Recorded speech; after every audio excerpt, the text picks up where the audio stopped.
اللہ پہ ڈپینڈنسی چاہتے ہوئے یا نہ چاہتے ہوئے مسٹ ہے، اور اللہ پہ ڈپینڈنسی ہمیں اسپرچولیٹی کی طرف ہی لے جانی چاہیے۔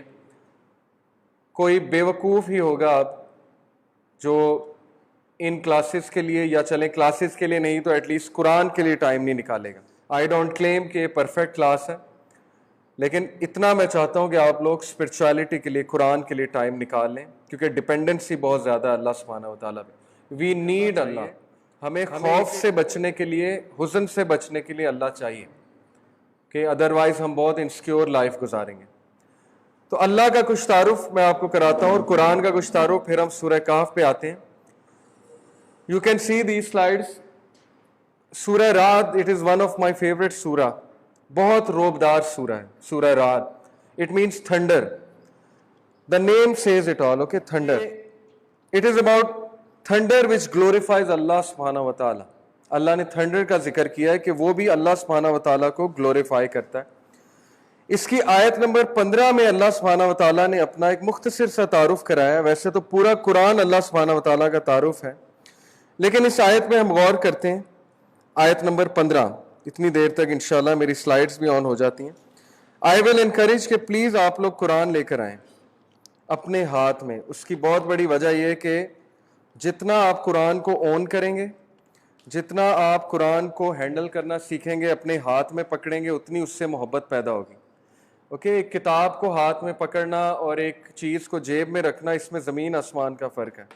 جب آپ کسی چیز کو ہاتھ میں پکڑیں گے تو ڈیفینیٹلی اس کی کیئر کریں گے۔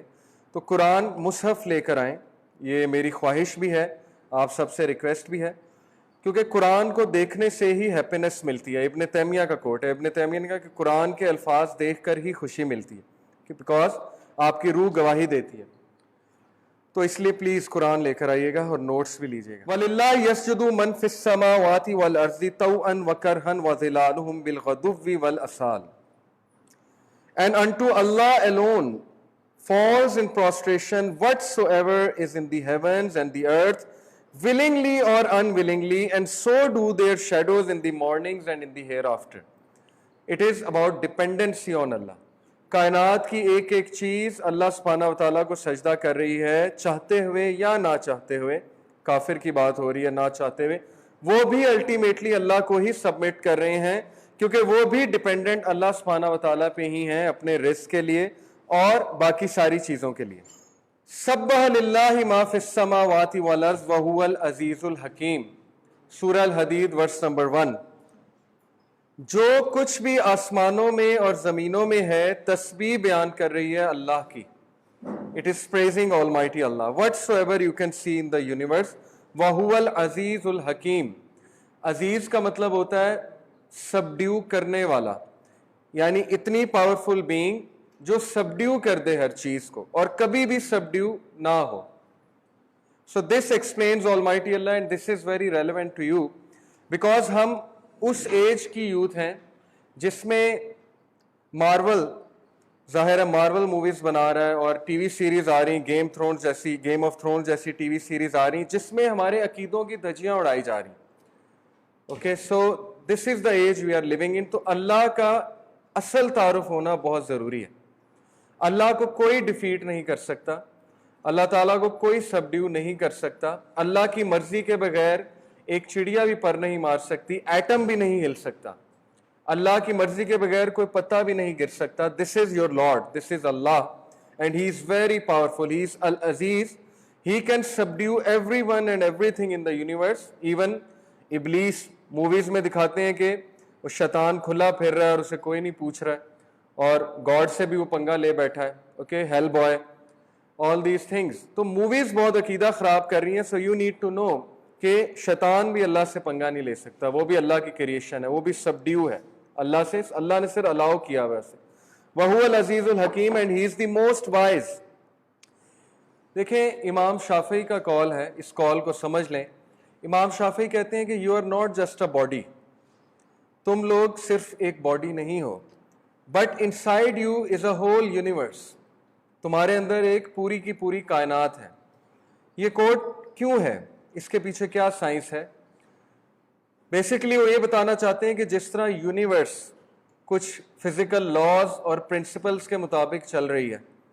1 انچ بھی ستارہ اپنے ایکسس سے نہیں ہل سکتا, سن 1 انچ بھی اپنے ایکسس سے آؤٹ نہیں ہو سکتا, ارتھ 1 انچ بھی آؤٹ نہیں ہو سکتی.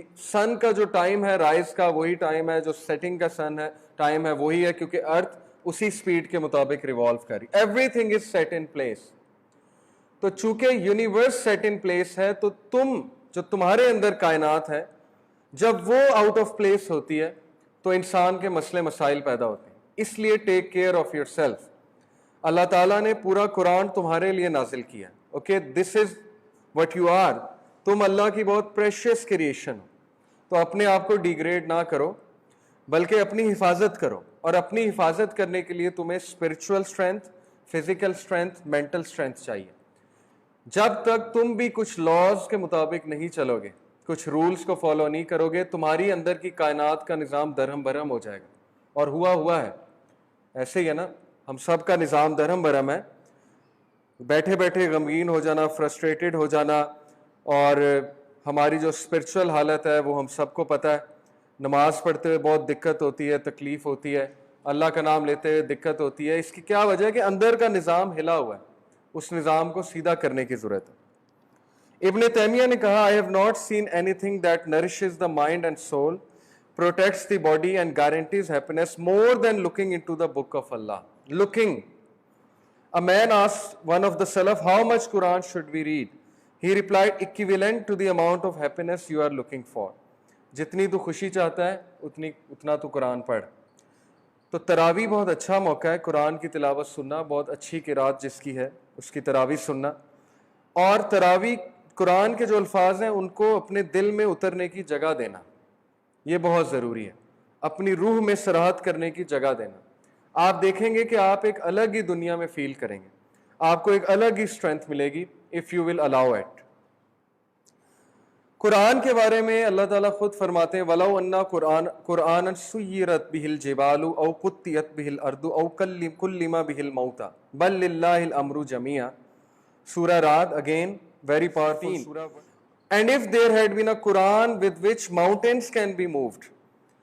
کیا ہے مثال, ماؤنٹینس کو موو نہیں کیا جا سکتا, اوکے, بہت سخت ہوتے ہیں, اپنی جگہ پر قائم ہوتے ہیں. اگر کوئی ایسا کلام ہوتا جو ماؤنٹینس کو بھی موو کر دیتا, ثابت یہ ہوا کہ قرآن وہ بک ہے جو ایسی ریولوشن لے آتی ہے جو امپاسبل لگتی ہے, جو انسان کی زندگی میں ایسا تہلکہ مچا دیتی ہے, جو کہ اسٹیگننٹ انسان کی طرح کھڑا ہوا انسان ہوتا ہے اس کو بھی بدل دیتی ہے. اور دی ارتھ could be cloven asunder, یا ارتھ پھٹ جائے, یعنی کہ اتنی زیادہ اس پہ سکینت نازل ہو کہ اس کو برداشت نہ کر سکے, پھٹ جائے. انسان کے دل کی مثال ہے کہ انسان کا دل, انسان کا ویژن, انسان کا پوٹینشیل وہ باہر آ جائے, پھٹ جائے, جائنٹ ود ان باہر آ جائے. اور the dead could be made to speak, یہ بھی امپاسبل بات ہے, مردے بول نہیں سکتے, لیکن اگر کوئی کتاب بلوا سکتی, یہ تینوں کام کروا سکتی تو وہ قرآن تھی. It would not have been other than this Quran. یہ قرآن کی مثال ہے. Okay, this is the Quran. But the decision of all things is certainly with Allah.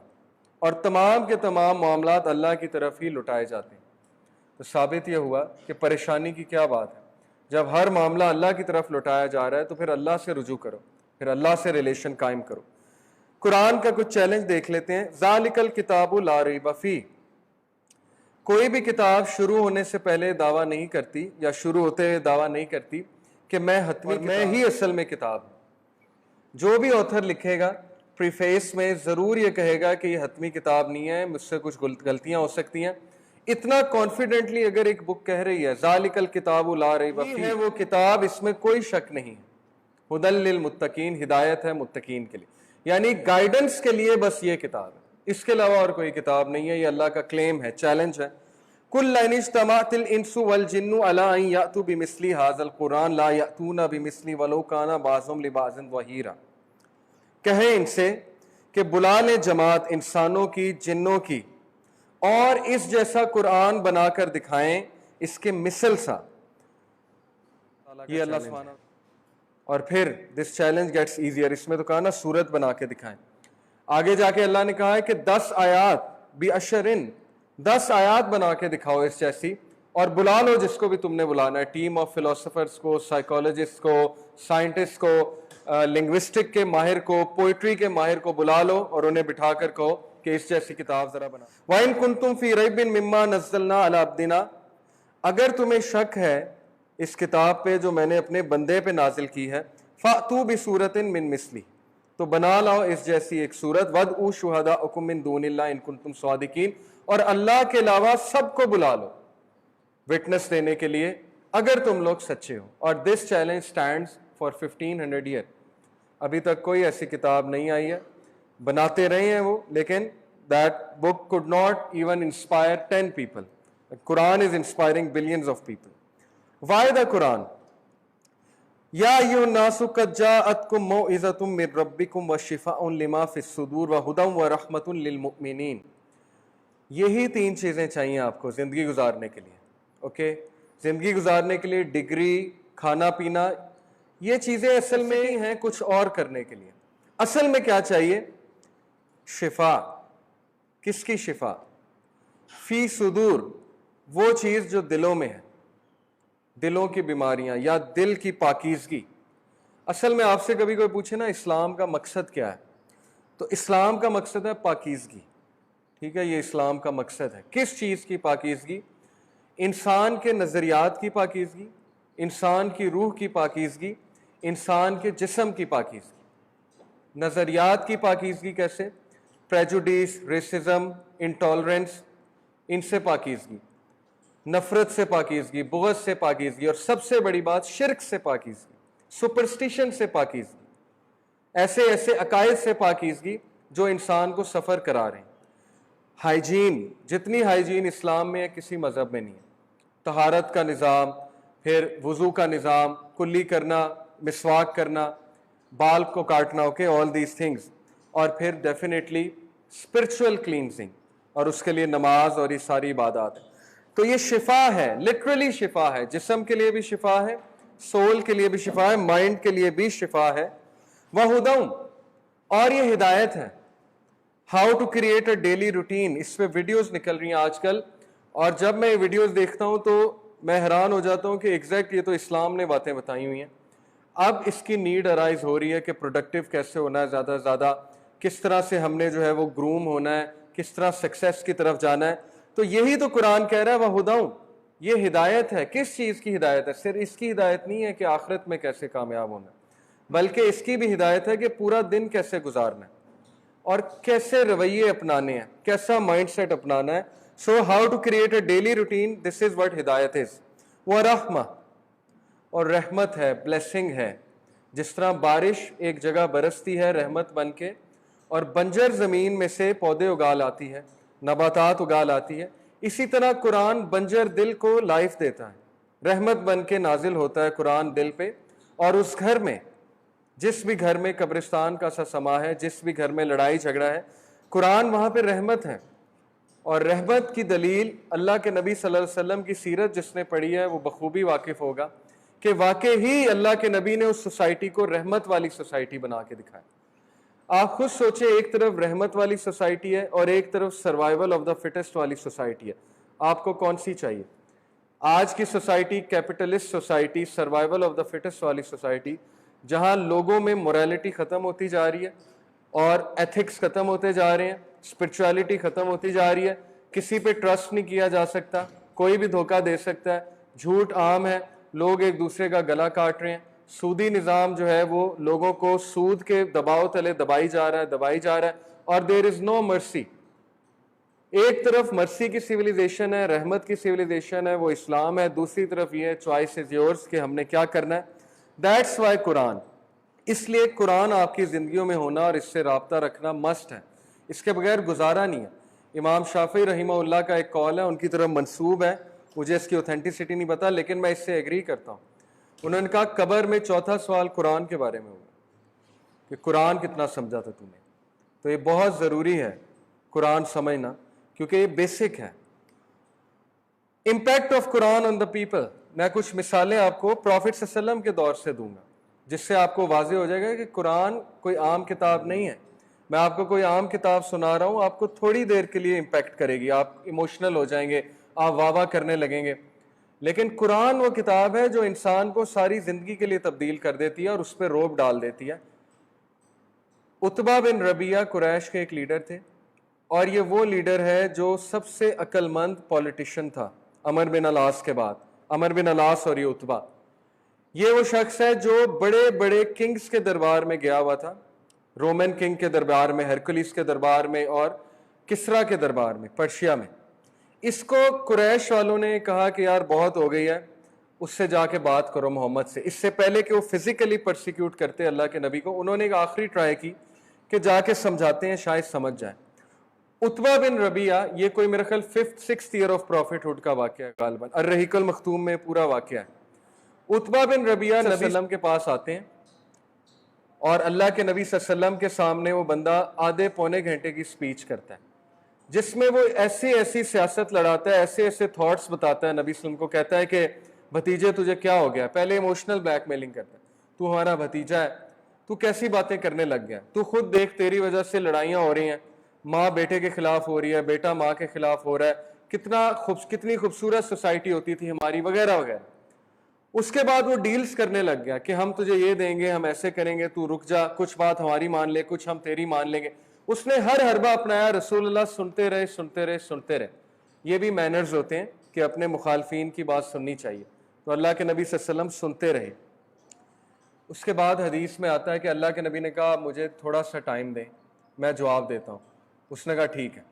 اللہ کے نبی صلی اللہ علیہ وسلم نے سورہ فصلت پڑھنا شروع کی، اور 12 آیات پڑھی تو وہ چیخیں مارنے لگ گیا، اور اس نے اپنے کانوں میں انگلیاں ڈال لی، اور اس نے کہا خدا کے لیے رک جا، سٹاپ، اور اس نے معافی مانگی اور چلا گیا۔ اس پہ اتنا روب طاری ہوا کہ دارالندوہ میں جب وہ گیا قریش کے پارلیمنٹ میں، تو تاریخی الفاظ ہیں، اس نے کہا کہ خدا کی قسم آج میں ایسا کلام سن کے آیا ہوں کہ محمد کو اکیلا چھوڑ دو، اگر تم نے اس کی مخالفت کی تو تباہ ہو جاؤ گے، اور اگر یہ جیت گیا تو تمہیں ہی فائدہ ہے، تمہارے پاس ہی سب کچھ آئے گا، لیکن اس کو تنگ نہ کرو۔ یہ بات میں آج کے لبرلز کو بھی کہتا ہوں، جب بھی ہماری ڈسکشن ہوتی ہے، جب بھی کہیں بحث ہوتی ہے، یا جب بھی کسی ایسے شخص سے بات ہو جو اسلام کا قائل نہیں ہے، اس کو ایٹ لیسٹ اتنا کہہ دیں کہ تم نہ عمل کرو لیکن اس کی مخالفت نہ کرو، کیونکہ اس کی مخالفت سب سے خطرناک بات ہے۔ سورہ فصلت میں چاہوں گا کہ ہم اس کی ذرا 12 آیات دیکھیں تو صحیح کہ کیا ہے اس میں، کہ وہ چیخیں مارنے لگ گیا اور اس نے کانوں میں انگلیاں دے لی۔ شاید آپ کو واقعہ پتہ ہے کہ نہیں پتہ ہے کہ مائیگریشن ٹو ایبیسینیا جب ہوئی تھی تو مسلمان واپس آ گئے تھے، پتہ ہے آپ کو؟ واپس آ گئے تھے سارے، آلموسٹ سارے، اس کے بعد دوبارہ چلے گئے تھے۔ تو ان کے واپس آنے کی وجہ کیا بنی تھی؟ چند مہینے بعد ہی واپس آ گئے تھے، 3-4 منتھس بعد ہی۔ کسی کو پتہ ہے کیا وجہ بنی تھی؟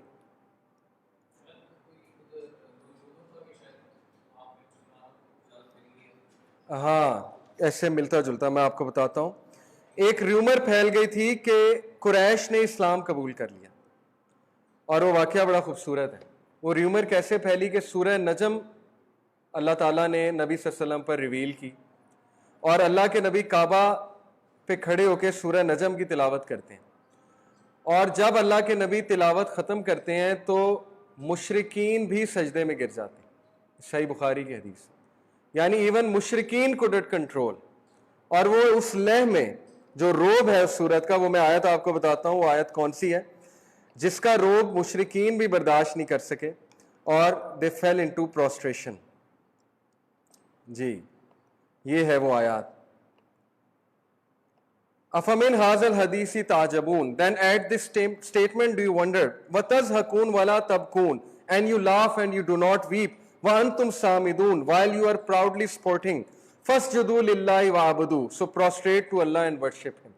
اب سنانے والا جب محمد صلی اللہ علیہ وسلم ہو، نبی اکرم صلی اللہ علیہ وسلم ہو، تو سوچیں زبان اوپر سے ان کی اپنی عربک زبان، ہم پہ تو وہ امپیکٹ نہیں آیا، تو سوچیں کہ وہ لوگ کس طرح سجدے میں گرے ہوں گے۔ وہاں سے ریومر پھیلی کہ قریش مسلمان ہو گئے اور مسلمان واپس آ رہے تھے، لیکن پھر پتہ لگا کہ نہیں، یہ تو قرآن کا روب تھا کہ وہ سجدے میں گر گئے۔ یہ بھی ایک بڑا زبردست واقعہ ہے قرآن کے امپیکٹ کا۔ حامیم تنزیل من الرحمن الرحیم This is a revelation from the entirely merciful, the especially merciful. A book whose verses have been detailed, an Arabic Quran for people who know, as a giver of good tidings and a warner, but most of them turn away so they do not hear. And they say our hearts are within coverings from that to which you invite us. And in our ears is deafness, and between us and you is a partition. So work, indeed we are working. Say, O Muhammad, I am only a man like you, to whom it has been revealed that your God is but one God. So take a straight course to him and seek his forgiveness, and woe to those who associate others with him. یہ میں نے ابھی صرف 6 پڑھی.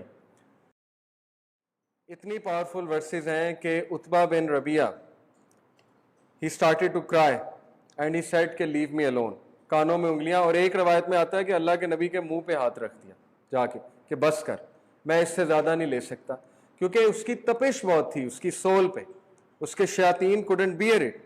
King Najashi پہ قرآن کا impact آپ سب نے مشہور واقعہ پڑھا ہے. سورہ مریم جب ریسائٹ کی گئی تو وہ رونے لگ گیا اور اس کی آنکھوں میں زور و قطار آنسو آنے لگے, اور اس نے کہا کہ میں ان کو ماؤنٹین آف گولڈ کے بدلے بھی نہیں دوں گا تمہیں. اس طرح قرآن نے اسے کنونس کیا کہ اس نے کہا کہ صحابہ کو میں ماؤنٹین آف گولڈ کے بدلے بھی نہیں دوں گا. عمر بن الخطاب کی کنورژن, 2 واقعات آتے ہیں اس میں. ایک کہ کعبہ میں نبی صلی اللہ علیہ وسلم قرآن مجید کی تلاوت فرما رہے تھے, نماز ادا کر رہے تھے, تو عمر بن الخطاب رات کو وہاں سے گزر رہے تھے, تو چھپ کر کان لگا کر انہوں نے اللہ کے نبی صلی اللہ علیہ وسلم کو کچھ آیات پڑھتے دیکھی, سورہ فاتر کی غالباً. تو حضرت عمر کا یہ پہلا انٹریکشن تھا قرآن سے, اور انہوں نے اپنے دل میں کہا کہ یہ کلام واقعی ہی انسان کا کلام نہیں ہے, یعنی this is the first instant اسلام انٹرڈ ہز ہارٹ. یہ پہلا واقعہ ہے. اس کے بعد سورہ طہ جب انہوں نے سنی اپنی بہن سے, تو ایسا متاثر ہوئے کہ کہا کہ بس اب میں اسلام سے دور نہیں رہ سکتا, اب کوئی انجسٹ بندہ اسلام سے دور رہے گا. یہ ہے قرآن کا امپیکٹ ان لوگوں پہ جن کو قرآن سمجھ آتا تھا, جن کو قرآن افیکٹ کرتا تھا. بہت ضروری ہے آپ کے لیے سمجھنا کہ اگر ہم قرآن سے دور ہوں گے, ذکر سے دور ہوں گے, تو اٹس ناٹ آل پارٹی. انسان اللہ کی ملکیت ہے اور اللہ تعالیٰ نے اس کے لیے رولز سیٹ کیے ہوئے. تو وہ رولز کیا ہیں؟ وہ رولز یہ ہیں کہ وَمَن يَعْشُ عَن ذِكْرِ الرَّحْمَنِ نُقَيِّضْ لَهُ شَيْطَانًا فَهُوَ لَهُ قَرِينٌ. جو کوئی بھی whoever turns away from the remembrance of the most beneficent, we appoint for him a shaitan to be a Qareen. تو بدلے میں ایز اے ریکمپینس اس کے ساتھ ایک شیطان لگ جاتا ہے, قرین لگ جاتا ہے, جو اسے عمل نہیں کرنے دیتا, جو اس کے لیے نیکی کو ماؤنٹین جتنا کر دیتا ہے. تو یہ اللہ نے ہمیں پہلے ہی بتا دیا ہے کہ ایزی نہ لو ان چیزوں کو. دس از ہاؤ تھنگز ورک. اسی طرح ہوگا. رحمان کی یاد اسی لیے ضروری ہے کیونکہ اگر رحمان کی یاد نہیں ہوگی تو ساتھ پلٹون ہوگی پوری شیاطین کی, اور وہ پلٹون آپ کو پھر ساری عمر دھوکے میں رکھے گی, گناہ کرواتے رہے گی. اور یہی تو دھوکہ ہے اصل میں, یہی تو دجل ہے. ہم لوگ ایزی لے جاتے ہیں, ہم لوگ زندگی بڑے مزے سے گزار رہے ہوتے ہیں. تو 1,24,000 زیادہ سے انبیاء ایویں نہیں آئے, اسی لیے نہیں آئے کہ انسانوں کو بس آ کے یہ بتائیں کہ اللہ ایک ہے, بلکہ وہ کوئی بہت سیریس بات بتانے آئے. اور وہ سیریس بات یہ کہ وَمَا الْحَيَاةُ الدُّنْيَا إِلَّا مَتَاعُ الْغُرُورِ, بے شک دنیا کی زندگی دھوکہ ہے, اس لیے بیویئر, اس سے بیویئر ہو جاؤ. اس نے بہت سے لوگوں کو ڈیسیو کیا دنیا کی زندگی نے. وَإِنَّهُمْ لَيَسُدُّونَهُمْ عَنِ السَّبِيلِ وَيَحْسَبُونَ أَنَّهُمْ مُهْتَدُونَ, and verily they, that is devils, hinder them from the path of Allah. پھر وہ کیا کرتے ہیں؟ ان کو روکتے ہیں اللہ کے پاتھ سے, کیونکہ ان کا کام ہی ہے ڈیولز کا. شیطان نے یہی کہا تھا میں آگے پیچھے رائٹ لیفٹ پہ بیٹھوں گا اور اس طاق میں بیٹھوں گا کب یہ راہ راست پہ آتا ہے اور کب میں اس کو برباد کرتا ہوں. But they think that they are guided right, اور وہ انسان یہ سمجھ رہے کہ ہم بالکل ٹھیک جا رہے ہیں. تو کیا یہ ہمارا اسکیچ نہیں ہے, ہماری سوسائٹی کا اسکیچ نہیں ہے؟ یہ ایگزیکٹلی ہمارا اسکیچ ہے, ہمارے حالات ہیں. رائٹ دیئر رائٹ ناؤ اللہ ہمیں بتا رہے ہیں کہ تم لوگ سمجھ رہے ہو تم بہت اچھے جا رہے ہو. قُلْ هَلْ نُنَبِّئُكُمْ بِالْأَخْسَرِينَ أَعْمَالًا الَّذِينَ ضَلَّ سَعْيُهُمْ فِي الْحَيَاةِ الدُّنْيَا. اے نبی کہیے کیا ہم انہیں بتائیں کہ اعمال کے حوالے سے سب سے زیادہ خسارے میں کون ہے؟ وہ جس کی ساری ایفرٹ دنیا کے لیے ہے اور وہ یہ سمجھتا رہا کہ میں تو بہت اچھا کر رہا ہوں. آپ اپنے ارد گرد دیکھیں, لوگ دنیا کے لیے راتیں جاگ لیتے ہیں, لوگ دنیا کے لیے اپنی پوری محنت لگا دیتے ہیں, دنیا کے لیے دن رات ایک کر دیتے ہیں. لوگ لوگوں کو خوش کرنے کے لیے کیا کیا مشکل سٹیپ لے لیتے ہیں, کیا کیا حرکتیں کرنے لگ جاتے ہیں. الذین ضل سعیہم فی الحیاۃ الدنیا, ان کے اعمال برباد ہیں. We don't need these deeds, کیونکہ یہ دنیا کے لیے کر رہے ہیں, اصل مقصد یہ بھول چکے ہیں, اور اینڈ میں نہ دنیا خوش نہ اللہ خوش. تو یہ لاس ہی لاس ہے. جتنا لوگوں کو پلیز کرنے کے لیے جائیں گے, although لوگوں کو پلیز کرنا بری بات نہیں ہے, گفٹس دینا بری بات نہیں ہے, فیملی والوں کے لیے اسپیشل حرکتیں کرنا بری بات نہیں ہے, انہیں اسپیشل فیل کرانا. وٹ دس آیا مینز از کہ صرف دنیا کے لیے کرنا اللہ کو نگلیکٹ کر کے, یعنی اللہ نگلیکٹ ہو رہے ہیں اور دنیا. تو یہ ہے بیسیکلی دھوکہ, اور اس دھوکے کا وارن اللہ نے کیا ہے. اس لیے please be connected to Quran, please be connected to ذکر, ٹو صلاح. یہ جو ہمارے اندر ریزسٹنس ہے نا, نماز پڑھنے کا دل نہیں کرتا, سوچنے کی بات ہے. اللہ نے بتا دیا ہے, وہ ساتھ لگا ہوا ہے, لگا دیا گیا ہے, اس کی ڈیوٹی ہے کہ اس کو نہیں پڑھنے دینی, اس کو نہیں جانے دینا, اس کو ڈیفیٹ کرنا ہی تو مقصد ہے. یہی تو زندگی کا مزہ ہے. زندگی میں ایڈونچر تبھی تو آئے گا جب آپ کا کوئی اوپوننٹ ہوگا, کوئی اینیمی ہوگا, کوئی کمپٹیشن ہوگا. انسان بائی نیچر کمپٹیٹیو ہے. اگر انسان کو کمپٹیشن نہیں مل رہا تو وہ افسردہ ہو جائے گا, ڈیڈ ہو جائے گا, گرو نہیں کرے گا. تو اسی لیے اللہ نے آپ کو کمپٹیشن دیا جو آپ کا نفس ہے اور شیطان ہے. حتی اذا جاءنا قال یا لیت بیتی وبینک بعد المشرقین فبئس القرین. Till when such a one comes to us. جب یہ شخص آئے گا جو دھوکے میں رہا ہے, he says to his قارین, یہ اپنے قارین کو, جن کو کہے گا, would that between me and you were the distance of the two east, a worse type of companion indeed. تم تو بہت بدترین کمپینین ہو, کاش میرے اور تمہارے درمیان اتنا ڈسٹنس ہوتا جتنا ایسٹ اور ویسٹ میں. تو یہ ریئل, یہ سٹوریز نہیں ہے, یہ مارول کی مووی نہیں چل رہی, یہ ریئل سٹف ہے جو اللہ رب العالمین ہمیں بتا رہا ہے کہ ایسا ہوگا. قیامت میں پہلے ہی ہمیں اسکیچ کر دیا گیا ہے منظر. تو اللہ ہمیں بچائے کہ ہم ان میں سے نہ ہوں. یہ دعا آپ کریں بہت زیادہ. یہ ایک میں نے مختصر سا انٹروڈکشن دینا اس لیے ضروری تھا کہ آبویسلی قرآن پڑھنے سے پہلے قرآن سے لگاؤ ہونا بہت ضروری ہے, اور قرآن کی امپورٹنس دل میں ہونا بہت ضروری ہے. جب تک قرآن کی امپورٹنس نہیں بنے گی, یہ نہیں پتہ لگے گا یہ کلام کس کا ہے اور کیا کیا ہے اس میں. ابھی تو سائنٹیفک فیکٹس میں نے آپ کو نہیں بتایا, انشاءاللہ ان پہ بھی بات ہم کرتے رہیں گے. لیکن قرآن میں اتنے فیسینیٹنگ انفارمیشنز ہے, اتنا کچھ ہے کہ یہ عام کتاب, یہ انسان کی کتاب ہو ہی نہیں سکتی. It can not be from a human being.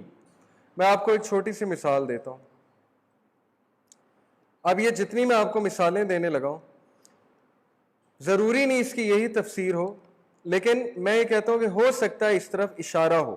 اور اگر اس طرف اشارہ نہیں ہے تو سوچنے کی بات یہ ہے کہ اللہ کی لینگویج کیا ہے, اللہ تعالیٰ کس لینگویج میں بات کرتے ہیں. Okay, so let me tell you some آیاز.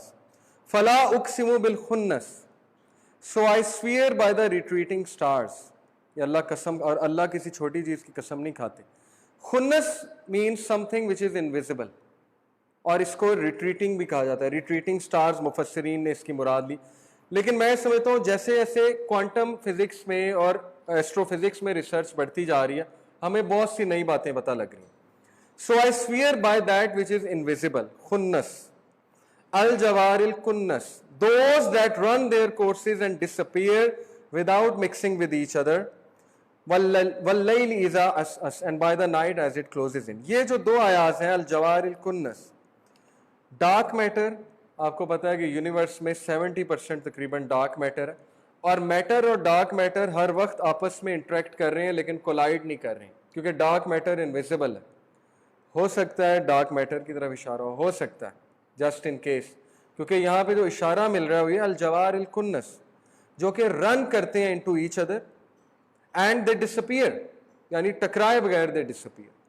اس طرح بہت سی ایسی سائنس ہیں قرآن میں, I can go on and on, but ہم انشاءاللہ ابھی سورہ کہف کی طرف آتے ہیں جو اصل میں ہمارا سلیبس ہے. سورہ کہف میں نے کیوں چوز کی ہے, کیونکہ سورہ کہف is all about dealing with فتناس, it's all about dealing with age of فتنہ. سورہ کہف وہ چابی ہے, لٹرلی وہ چابی ہے جس سے آپ کو دجال سے نجات ملے گی.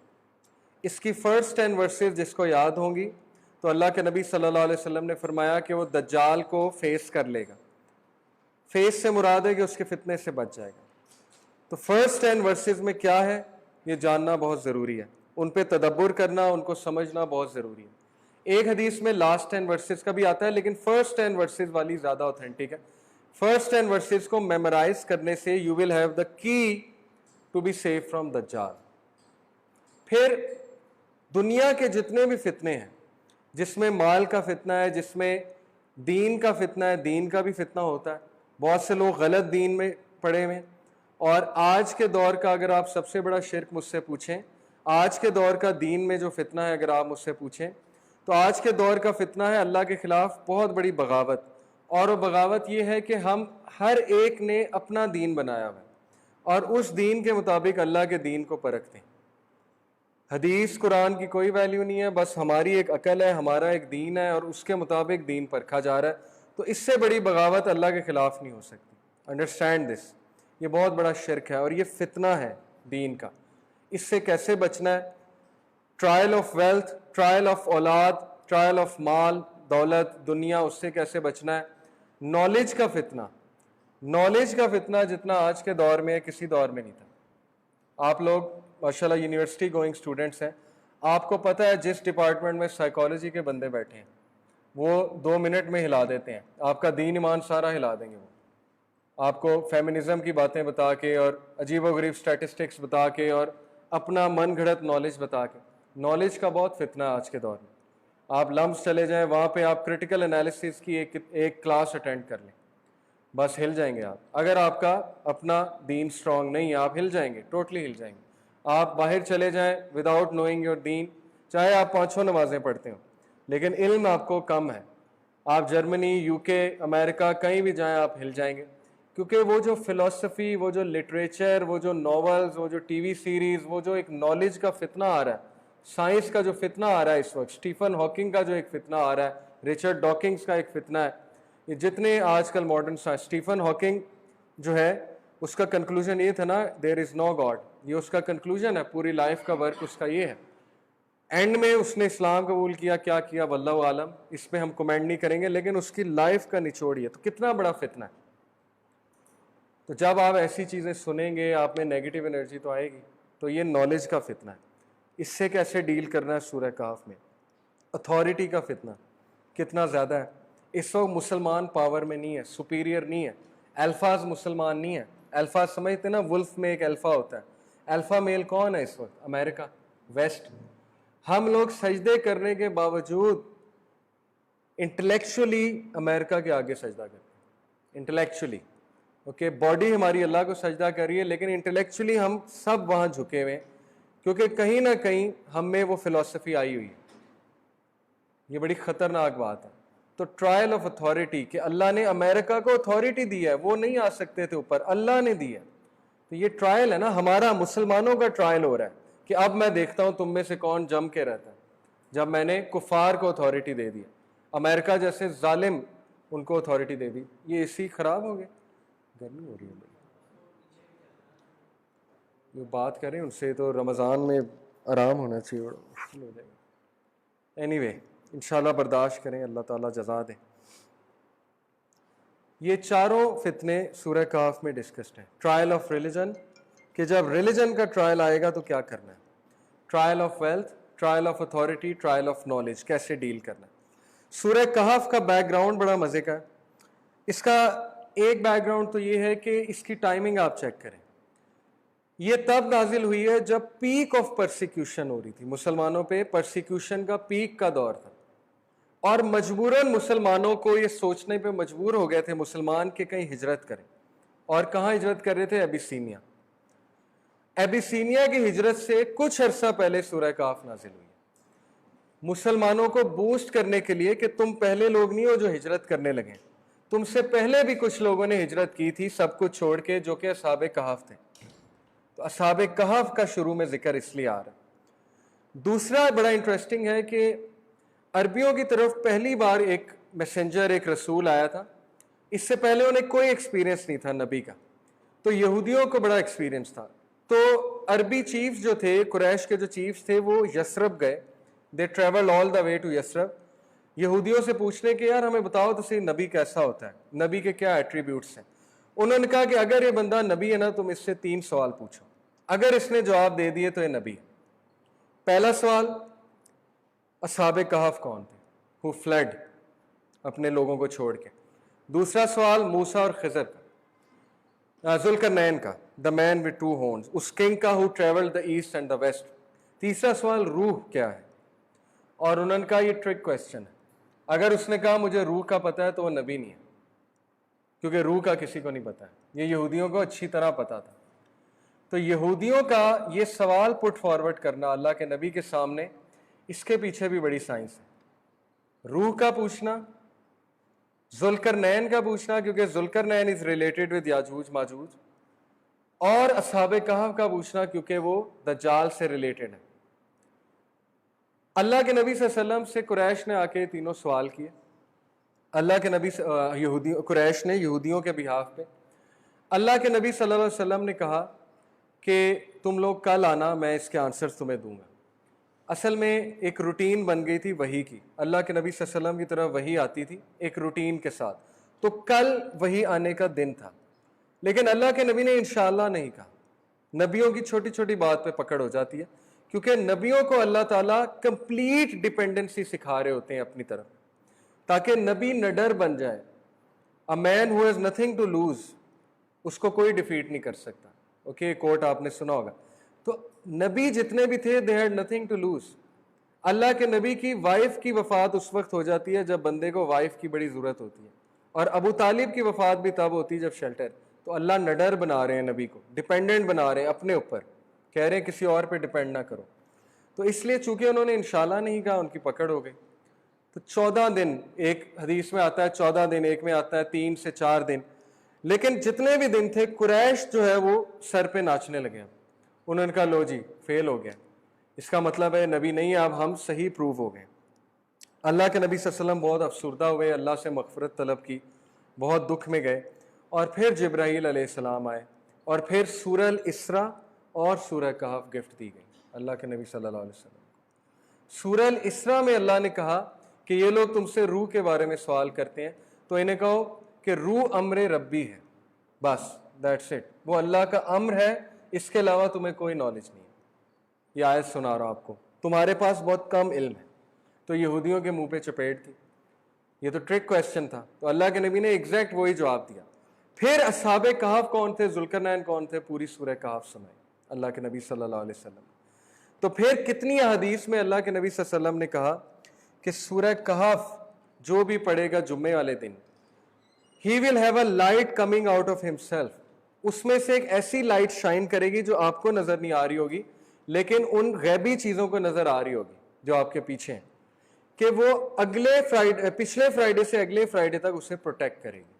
اور اگر اس دوران دجال آ جاتا ہے تو یہ بندہ خود بخود پروٹیکٹ ہو جائے گا. اوکے، وہ لائٹ نکل رہی ہوگی، اس میں سے وہ انرجی نکل رہی ہوگی، وہ فورس فیلڈ، وہ شیلڈ نکل رہی ہوگی، جیسے موویز میں اکثر دکھاتے ہیں کہ انہوں نے کچھ انچانٹ کیا اور اپنے ارد گرد فورس فیلڈ کریٹ کر لی. تو لٹرلی وہ نکلتی ہے. ایک صحابی درخت کے نیچے سورہ کہف کی تلاوت کر رہے تھے، درخت کے نیچے بیٹھ کے. تو انہوں نے دیکھا جیسے جیسے وہ تلاوت کرتے ہیں اوپر سے ایک شینڈلیئر ٹائپ، فانوس ٹائپ چیز جو ہے وہ نازل ہو رہی ہے مختلف کلرز کی. ان کا گھوڑا دبک جاتا ہے اور ڈر جاتا ہے. تو انہوں نے یہ بات آ کے اللہ کے نبی کو بتائی، تو انہوں نے کہا کہ بے شک یہ سکینت تھی، سکینہ، اٹ واز سکینہ، سکون تھا، سکینت تھی فرشتوں کی، کیونکہ فرشتے جہاں آتے ہیں وہاں پہ سکینت ہوتی ہے. سورہ قدر میں ہے نا، ان انزلناہ فی لیلۃ القدر وما ادراک ما لیلۃ القدر خیر من الف شہر تنزل الملائکۃ والروح الیہ فی یوم، کیا ہے سوری، سلام، پیس، سلام ہی حتی مطلع الفجر. تو سکینت تھی، سلام تھا. اس سے یہ ثابت ہوتا ہے کہ سورہ کہف میں کچھ تو ہے. اوکے، سکینت ہوتی ہے، اینجلز نازل ہوتے ہیں. ویسے تو قرآن کی پوری تلاوت کا یہی کیفیت ہے، لیکن سورہ کہف از سم تھنگ اسپیشل. یہ ہے کچھ وہ حدیث جو میں آپ کے سامنے رکھنا چاہتا ہوں. دجال سے سورہ کہف کا کیا ریلیشن ہے؟ بہت گہرا ریلیشن ہے، کیونکہ دجال کا فتنہ وہ فتنہ ہے کہ نبی صلی اللہ علیہ وسلم نے فرمایا کہ آدم علیہ السلام کی پیدائش سے لے کے قیامت تک کوئی فتنہ اتنا بڑا نہیں ہے جتنا دجال کا فتنہ ہے. فتنے سے کیا مراد ہوتی ہے؟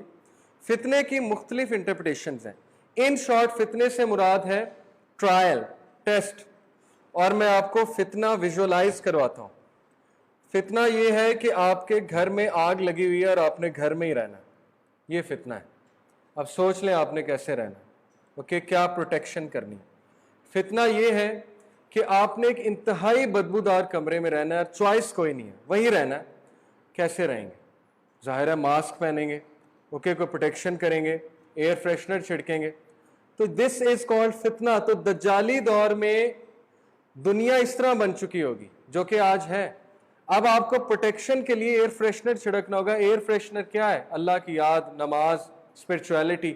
اگر وہ نہیں چھڑکیں گے تو آپ عادی ہو جائیں گے، سسٹمیٹکلی ڈیسینسٹائز ہو جائیں گے بدبو کے، اور پھر آپ کا کوئی حال نہیں رہے گا. پھر گناہ آپ کو گناہ نہیں لگے گا، پھر ہم بہہ جائیں گے اس سیلاب میں. جیسے ایک بندہ بدبودار کمرے میں انٹر ہوتا ہے، کچھ دیر بعد اس سے بدبو محسوس نہیں ہوتی. دس از فتنہ. آگ والے کمرے میں آپ کیسے رہیں گے؟ دس از فتنہ. تو فتنوں سے مقابلہ کرنا. دجال بہت بڑا فتنہ ہے. دجال comes from the root word دجل، اینڈ دجل ہیز اے محاورہ. اس کا ایک محاورہ ہے دجل البعیر. دجل البعیر سے مراد ہے he tanned the camel with tar. اس نے اونٹ کو لک کے ساتھ ٹین کر دیا. عربی یہ محاورہ یوز کرتے تھے دجل البعیر کیونکہ رات کو چور نہ آ جائے، کیمل کو چرا نہ لے آ کے، وہ اپنے کیمل پہ لک مل دیتے تھے، کالا رنگ کر دیتے تھے تاکہ کیمل چھپ جائے، نظر نہ آئے. تو دس از دجال، نظر نہ آنے والا فتنہ. فتنہ ہوگا، سامنے بھی کھڑا ہوگا آپ کے، آپ سے باتیں بھی کر رہا ہوگا، انفلوئنس بھی کر رہا ہوگا، لیکن آپ کو وہم و گمان میں نہیں ہوگا یہ دجال ہے. آپ کو وہم و گمان میں نہیں ہوگا کہ میں انفلوئنس ہو رہا ہوں، کہ دس از کالڈ دجل البعیر. سو سچ از دا فتنہ. دجال کہاں پہ ہے؟ نظر کیوں نہیں آتا؟ اس پہ میری ایک رائے ہے. وہ رائے تفسیر نہیں ہے، وہ صرف ایک رائے ہے، اور یہ میں علماء سے ڈسکس کر چکا ہوں اس رائے کو، اور انہوں نے کہا ہے کہ ایسی رائے رکھنے میں حرج نہیں ہے، لیکن یہ غیب کی بات ہے، اللہ نوز بیسٹ. تو میری یہ رائے ہے کہ دنیا میں with in this world different dimensions ہیں، جو کہ آپ موویز میں بھی دیکھتے ہیں. آپ نے مارول موویز میں دیکھا ہے کہ وہ ڈاکٹر اسٹرینج ایک پورٹل بناتا ہے، پورٹل بنا کے، شارٹ کٹ ہوتا ہے نا، پورٹل از اے ڈور، پورٹل بنا کے وہ دوسری دنیا سے یا کسی اور ڈائمینشن سے لے کر آتا ہے کسی کو، یا پھینک دیتا ہے وہاں پہ، یا شارٹ کٹ بنا لیتا ہے. اسپیس ٹائم کو بینڈ کرنا اسے آتا ہے. اوکے، یہ مارول کا ایک کیریکٹر ہے. اصل میں 7 ڈائمینشنز ہیں. ہیومن بینگ 3 ڈائمینشنز دیکھ سکتے ہیں، 4th dimension 5th dimension human beings نہیں دیکھ سکتے. اور اس کی دلیل قرآن میں بھی ہے کہ he and his قبیلہ see you from where you cannot see them. شیطان اور اس کے قبیلے تمہیں وہاں سے دیکھتے ہیں جہاں سے تم انہیں نہیں دیکھ سکتے. اوکے، ہو سکتا ہے ڈائمینشن. اب میں اس کا کیوں قائل ہوں؟ کیونکہ سائنٹیفک کانسیپٹس ہیں. دنیا میں مختلف ڈائمینشنز ہیں جو ہڈن ہیں، جو پورٹلز کے تھرو کھل سکتی ہیں. بس یہ میرا کانسیپٹ ہے. اوکے، اس پہ آپ مزید ریسرچ کر سکتے ہیں. اب پورٹلز کیا ہوتے ہیں؟ پورٹلز وہ شارٹ کٹس ہیں جو ہالی ووڈ کی بے تحاشا موویز میں آپ کو انہوں نے دکھائے ہیں. اب اتنا زیادہ ریپیٹڈلی موویز میں اس چیز کو ڈسکس کیا جا رہا ہے کہ کچھ تو حقیقت ہوگی نا. کرونیکلز آف نارنیا اگر آپ نے وہ دیکھی ہے، اس میں الماری کے پیچھے پورا پورٹل ہوتا ہے، وہ ایک اور ڈائمینشن میں پہنچ جاتی ہے بچی، جہاں پہ ایک اور. اسی طرح دا گولڈن کمپس ایک مووی ہے، اس میں پورٹلز کا کانسیپٹ ہے. اینیمیٹڈ موویز مانسٹرز انک دیکھیے آپ نے، اس میں پورٹلز کا کانسیپٹ ہے. وہ دروازہ کیا ہے؟ وہ جو مانسٹرز ہیں وہ انٹریکٹ نہیں کر رہے ہیومن بینگز کی دنیا سے. Through what? Through a portal. Door کو پورٹل کہتے ہیں. لارڈ آف دا رنگز میں پورٹلز کا کانسیپٹ ہے. اسی طرح ہیری پاٹر میں پورٹلز کا کانسیپٹ ہے. آپ کے ایونجر ساری کی ساری پورٹلز کے کانسیپٹ ہیں. تو یہ ساری موویز جو کانسیپٹ دکھا رہی ہیں سائنٹیفک ہیں. اس وقت امریکہ کے ہاتھ یہ نالج لگ چکا ہے میرے نزدیک کہ they can open those portals and they can interact with aliens. Alien سے مراد میرے نزدیک شیاطین ہے. اوکے، اور اس کے دلیل نینسی روزویلٹ پریزیڈنٹ کی وائف، اس نے پوری کتاب لکھ دی اس پہ کہ وی ہیو میٹ ایلینز. ہم نے ان سے بھی ملاقات کی ہے. وہ کہتی ہے جو ورلڈ وار 2 کے جہاز گم گئے تھے، ہم پورٹل میں گئے ہیں، ہم نے جا کے ان کو دیکھا ہے. یعنی last in time and space. وہ جو 8 جہاز تھے نا ورلڈ وار 2 کے، they were lost in time and space. تو قرآن جب اس طرف ہنٹ دے رہا ہے کہ ایسا ممکن ہے کہ انسان کہیں جا کے کسی ریلم میں جا کے ڈائمینشن میں جا کے چند منٹ گزارا ہے، جب واپس آئے تو 100 سال گزر چکے ہوں. کیا ایونجرز میں بھی یہ کانسیپٹ نہیں ہے؟ کوانٹم ریلم میں اینٹ مین جاتا ہے اور جب واپس آتا ہے تو کتنے سال گزر چکے ہوتے ہیں. تو this is true, time is relative. تو سورہ کہف میں